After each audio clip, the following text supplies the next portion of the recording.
오늘 말씀의 제목은 영적인 가정의 원리라는 말씀으로 하나님의 말씀을 증거하겠습니다.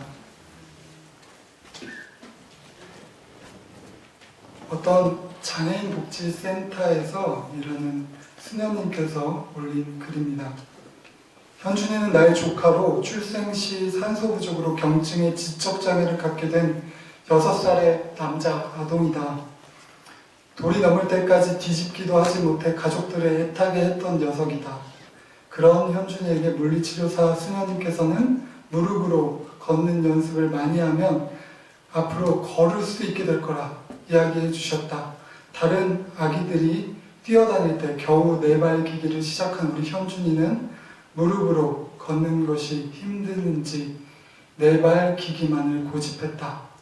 그래서 현준이네 가족은 현준이를 위해 온 가족이 현준이처럼 이라는 제목으로 프로젝트를 시작했는데 그 내용이란 집에서 엄마, 아빠, 누나 모두가 무릎으로 걷는 것이었다.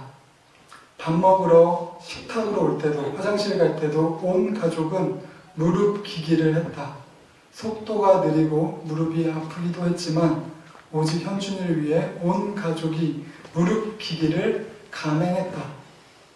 이렇게 현준이는 가족들의 사랑을 듬뿍 받아 얼마 후 2발로 서서 걸을 수 있었다. 무릎 기기를 하며 현준이네 가족은 현준이 때문에 고생이라고 생각하지 않았다. 가족이니까 불편함과 아픔이 큰 문제가 되지 않은 것이다. 이렇게 아무 조건 없이 도움을 주었다고 생색내지 않고 어려움을 함께 나눈 것이 가족이구나 생각하며 눈시울을 붉혔던 기억이 새록새록 다시 떠오른다. 참 아름다운 가족의 이야기입니다. 하나님은 인간을 향한 계획 중에 가장 아름다운 것은요, 가족이라는 관계 조직입니다. 하나님은 한 사람의 외로움을 보시고 그에게 돕는 배필을 만들어 주셨습니다. 그리고 이후로는 그 한 사람이 그 부모를 떠나 합하여 둘이 한 몸을 이루라고 명령하셨죠. 이것은 아주 중요한 명령입니다. 하나님께서 최초로 인간에게 가족이라는 시스템을 만들어 주신 명령이기 때문입니다. 이 명령을 면밀히 살펴보면요, 조금 이상해요. 하나님은 2가지 명령을 하신 셈입니다. 첫 번째는 떠나라, 2번째는 한 몸을 이루라. 먼저 부모를 떠나라는 명령은 부모와 함께 살지 말라는 의미가 아닙니다. 세상적인 의미에서 독립하라는 의미와는 좀 다릅니다. 부모와 함께 있으면 많은 문제가 생기기 때문에 떠나라는 것 아닙니다. 부모를 떠나라는 것은요, 사람을 의지하지 말라는 것입니다. 아브라함은 그 아버지 데라와 함께 하란 땅에서 잘 살고 있었습니다. 그러나 하나님께서는 창세기 12장에서 그를 부르시면서 내 폰 독친척 아비집을 떠나 내가 내게 지시할 땅으로 가라 명령하셨습니다. 우리는 인생을 살면서 사람을 좋아합니다. 사람을 섬기고 사람을 두려워합니다. 사람을 따릅니다. 믿는 도끼에 발등이 찍히면서도 존경할 사람들을 찾습니다. 그러나 이 세상에 완전한 사람은 없는 것입니다.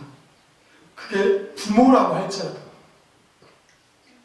그래서 하나님께서는 우리가 부모를 포함한 그 어떤 사람도 의지하지 말고 오직 하나님, 우리의 영혼의 아버지 되신 하나님만 의지하라고 부모를 떠나라는 명령을 주신 것입니다.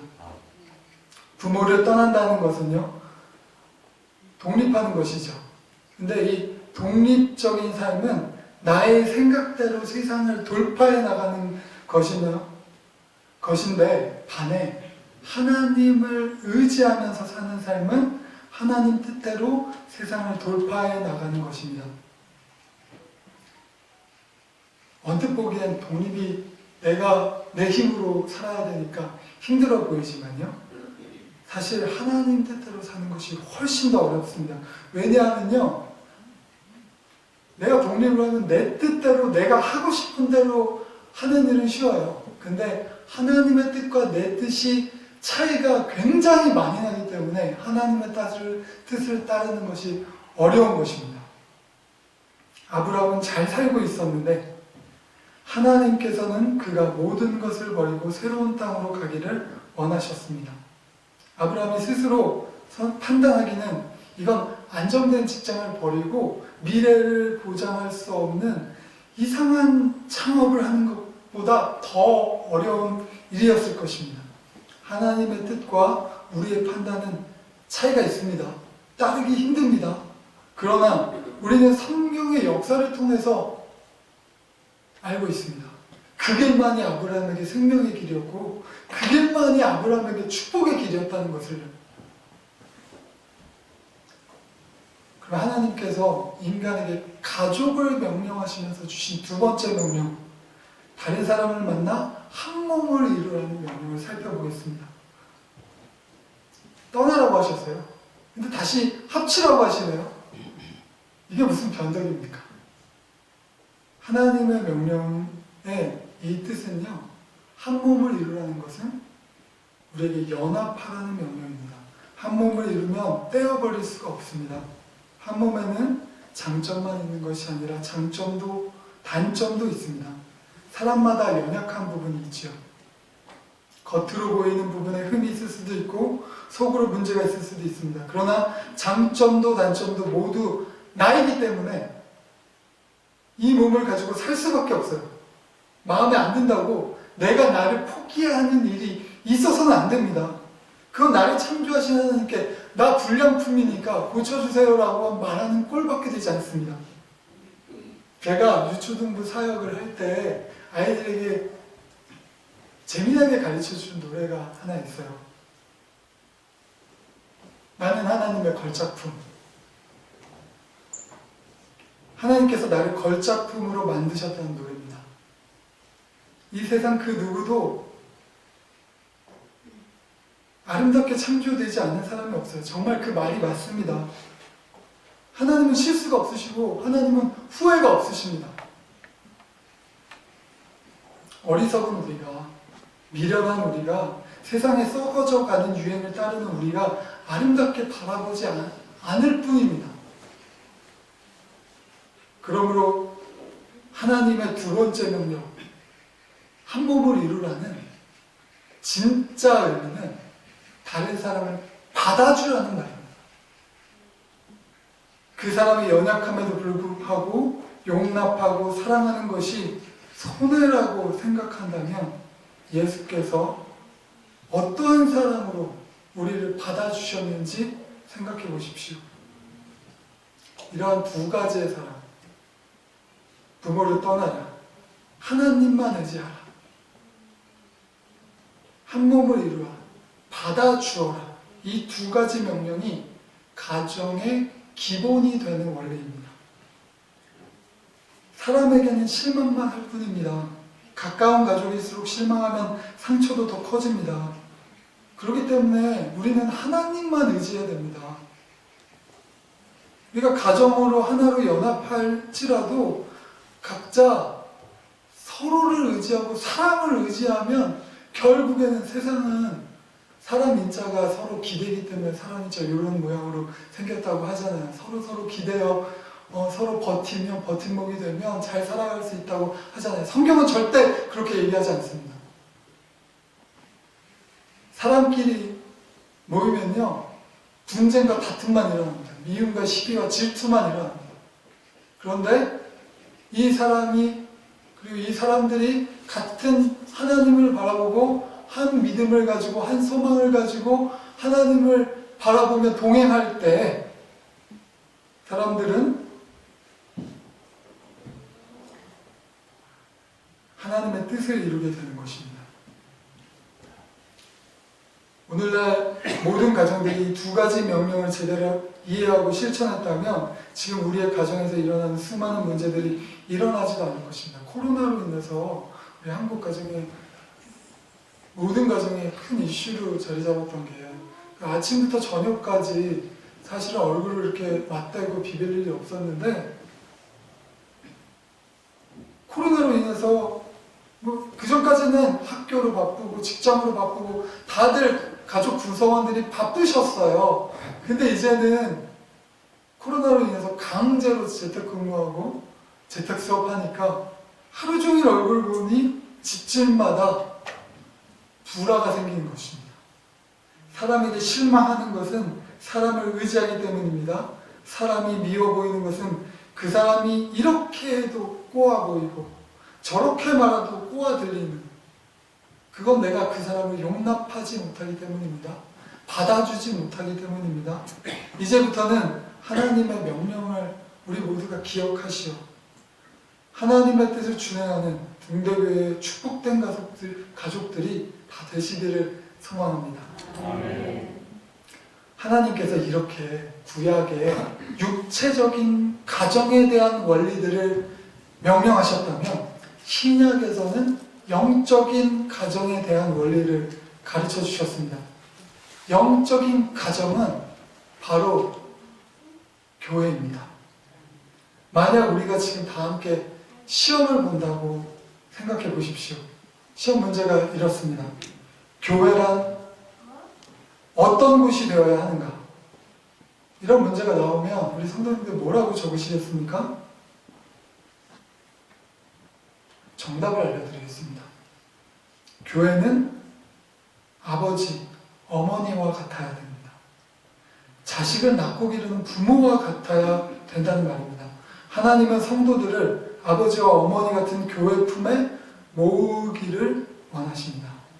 우리가 교회 품에서 양육을 받아서 성숙한 사람이 되기를 원하십니다. 부모의 의무는 아이를 낳고 기르고 교육시키는 것입니다. 어린 아이에게 돌봐주는 부모가 없다면 제대로 클 수가 없죠. 하지만 아무리 못난 아이라도 그 부모의 품에서 사랑을 듬뿍 받고 자란 아이는 결국 장성한 분량에 이르게 됩니다. 이것이 교회의 참된 역할입니다. 육적인 가정의 역할과 똑같습니다. 교회는 하나님만 의지하도록 훈련시키는 영적인 가정이 되어야 합니다. 우리 부모님들 그러시잖아요. 우리 아이가 어릴 때 찾기를 건널 때 나만 따라와, 잘 따라와, 엄마 여기 있을 테니까 걱정하지 마, 안심하라고 계속 이야기해 주시죠. 부모를 바라보라고, 나를 바라보라고 계속해서 아이에게 가르치지 않습니까? 교회도 영적인 가정이기 때문에 똑같습니다. 우리 영혼의 아버지이신 하나님만 바라봐라. 하나님만 바라봐. 하나님만 따라와. 하나님만 사랑해. 하나님만 섬겨. 이렇게 계속해서 가르쳐 주는 거예요.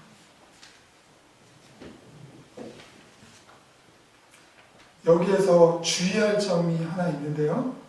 교회는 하나의 물리적인 교회를 얘기하는 게 아닙니다. 사도신경 보면요, 마지막 부분에 거룩한 공교회를 믿는다는 구절이 있습니다. 거룩한 공교회는요, 하나님 품에 있는 모든 교회를 말합니다.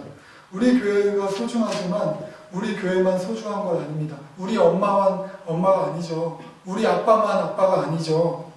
친구의 부모님도 친구의 소중한 어머니 아버지이신 겁니다. 주님의 자녀들은 머리이신 그리스도 외에는 모두가 한 몸입니다. 그래서 한 믿음, 한 소망, 한 사랑 안에서 함께 살고 함께 영생을 받아야 한다고 에베소서에서 말씀하고 있습니다. 이렇게 온 세상의 교회는요, 이 영적인 가정, 교회의 이 목적은 세상에 썩어져가는 유행을 따르지 않고 사람을 의지하지 않고 하나님의 유일한 사랑을 배우며 하나님만 의지하도록 가르치는 곳, 그곳이 바로 교회인 것입니다. 우리 아이들이 장성한 분량이 돼서 건강한 사회의 일원이 되는 게 가정의 기능인 것처럼 말이죠. 그리고 그 과정에서 굉장히 힘들어요. 내 것, 내 교회, 내 욕심, 내 고집이 다 사라지고 하나님 뜻대로 다른 사람을 받아주며 용납하며 끝까지 사랑하도록 연합하는 것이 하나님 예수님께서 이 땅에 우리를 교회로 부르신 목적입니다. 육적인 가족이나 영적인 가족이나 가족이 유지되기 위하여 가장 중요한 요소는 예수님께서 가정을 부르신 두 번째 명령, 받아주라는 겁니다. 연합하라는 겁니다. 한 몸이 되라는 겁니다. 받아주는 게 가정에서 그 가정이 불화 없이 오래도록 유지되는 아주 중요한 요소예요. 서로 받아주지 않는다면 그 가족은 깨어질 일만 남게 되는 것입니다. 그러므로 우리는 모든 교회의 참된 모습이 영적인 부모의 길을 가야 한다는 사실을 알고 신앙생활을 해야 합니다. 우리 각 사람이 부모처럼 교회의 시설을 바라봐야 하고요. 이거는 특정한 하나님의 종만 하는 일이 아닙니다. 부모처럼 각 부서를 돌아보아야 하고요. 부모처럼 연약한 사람을 품는다면 주께서 이 땅에 세우신 교회의 원래 목적이 이루어지게 되는 겁니다. 에베소 교회는 매우 번화한 도시 속에 문란하고 음란한 교회였습니다. 그들은 서로 싸우기를 쉬지 않아서 교회는 항상 크고 작은 갈등으로 시끄러웠습니다. 그럼에도 사도 바울은 끝까지 포기하지 않고 부모의 마음으로 이렇게 권면합니다. 에베소서 4장 31절 그리고 5장 2절까지의 말씀에 너희는 모든 악독과 노함과 분냄과 떠드는 것과 비방하는 것을 모든 악의와 함께 버리고 서로 친절하게 하며 불쌍히 여기며 서로 용서하기를 받아주기를 하나님이 그리스도 안에서 너희를 용서하심과 같이 하라. 그러므로 너희는 사랑을 받는 자녀같이 하나님을 본받는 자가 되고 하나님만 바라봐라. 그리고 하나님을 본받아라. 그리스도께서 너희를 사랑하신 것 같이 너희도 사랑 가운데서 행하라. 그는 우리를 위하여 자신을 버리사 향기로운 제물과 희생제물을 하나님께 드리셨느니라. 싸우지 말라. 용서하라. 받아주어라. 하나님을 본받아 끝까지 사랑하라. 이것이 하나님께서 최초에 주신 가정 명령과 하나도 다르지 않습니다. 그러면 오늘 본문을 살펴보겠습니다. 오늘 본문에서 백성들이 모세 앞에서 울고 있습니다. 슬퍼서 우는 것이 아닙니다. 그들은 불평이 쌓일 대로 쌓여서 부흥에서 원통해서 울었습니다. 출애굽할 때만 해도 금방 약속의 땅에 들어가 편하게 살 줄 알았죠. 근데 웬걸요? 집도 없이 절도 없이 40년 동안 광야 생활을 하게 될 줄은 꿈에도 몰랐습니다. 이스라엘 백성들의 원망이 이 속내를 알고 보면 우리가 이해하지 못할 것이 아니에요. 성경을 보면서 이스라엘 백성들이 왜 이렇게 어리석을까? 왜 이렇게 자꾸 하나님을 떠나 바람 피울까? 한눈을 팔까?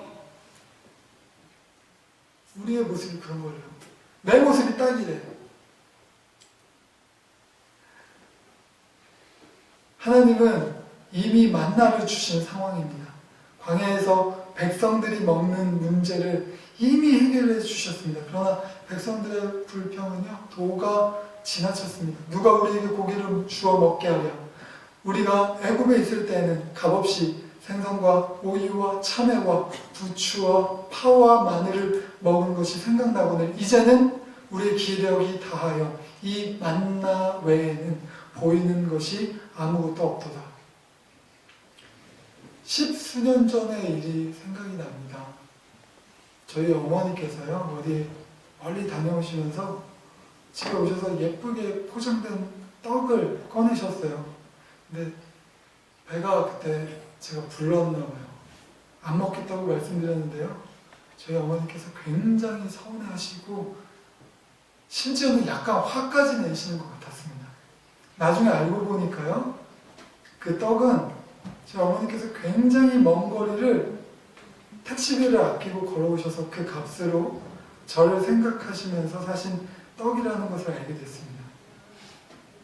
이 백성들의 불평을 들은 하나님의 마음이 어쩌면 그것과 같지 않았을까 생각합니다. 모세 역시도요, 부모와 같은 하나님의 마음을 모르고 한탄하였습니다. 어찌하여 주께서 종을 괴롭게 하시나이까? 어찌하여 내게 주의 목전에서 은혜를 입게 아니하시고 이 모든 백성을 내게 맡기사 내가 그 짐을 지게 하시나이까? 이 모든 백성을 내가 배웠나이까? 내가 그들을 낳았나이까? 어찌하여 내게 양육하는 아버지가 젖먹는 아이를 품듯 그들을 품고 주께서 그들의 열조에게 맹세하신 땅으로 가라 하나이까?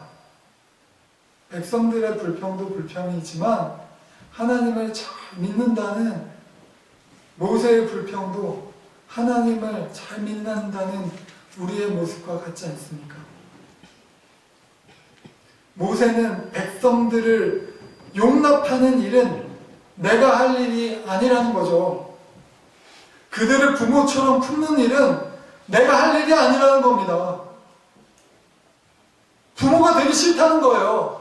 하나님은 우리에게 부모가 되라고 말씀하셨는데 우리를 교회로 부르신 목적은 우리의 모두가 하나님 아버지의 마음과 같아서 부모와 같은 마음을 갖게 하는 것이 하나님의 뜻인데 모세는요, 부모가 되기 싫다는 거예요, 지금.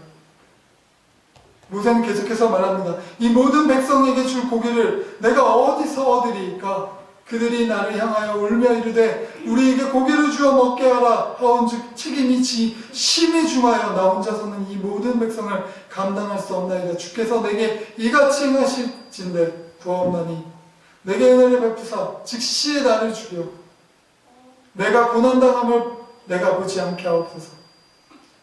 죽을 만큼 괴로웠던 겁니다. 백성들의 고기를 달란 말은요, 일부러 꼬아듣지 않아도 마음에 큰 상처가 됐습니다. 죽을 만큼요. 이런 몹쓸 백성들을 사랑하는 것은 불가능해 보였습니다. 이런 백성의 부모가 되느니, 이런 사람들을 용납하느니 차라리 죽고 싶었던 겁니다. 지금 이 사람이, 이 모세는 온유함이 지면의 모든 사람보다 더하더라 라고 민수기에 언급한 그 사람이 맞습니까 정말? 우리 중에 아무리 속이 바다보다 깊은 사람이 있을지라도 이런 백성은 품지 못할 것입니다. 그럼에도 불구하고 오직 하나님만, 오직 우리의 아버지 하나님만이 이런 몹쓸 백성 같은 우리들을 품으셨습니다. 그리고 이제 모세에게 하나님의 그 마음을 본받아 아버지의 길, 어머니의 길, 부모의 길을 가라고 가르치시는 겁니다. 더욱이 하나님께서 말로만 하시는 분 아닙니다.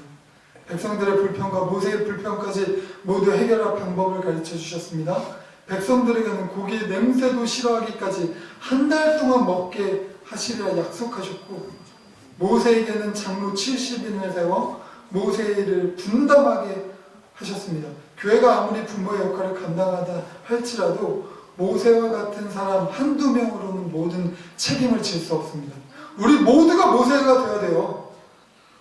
우리가 서로가 서로의 짐을 지며 나누어질 때 더욱 훌륭한 부모가 될 수 있습니다.